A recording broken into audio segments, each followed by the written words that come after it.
Otundo ni mwanasiasa kutoka Kisii region.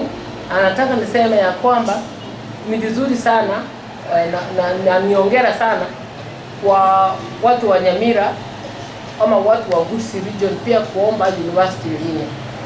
Tukiwa na university huko Nyamira itakuwa ni vizuri, because what that means tutakuwa na development, na hiyo inasema ya kwamba tunaendelea kuwa.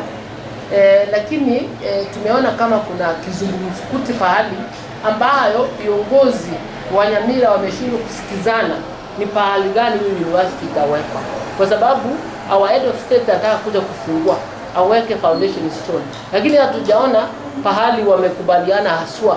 Na mimi naomba watu wa Kisii County washikiriane na hiyo task force ambayo imechaguliwa, wa ensure ya kwamba wamekubaliana na the place, na kukubaliana kwa hiyo yote lazima uangalie masharti yote yanatakikana kuweka university.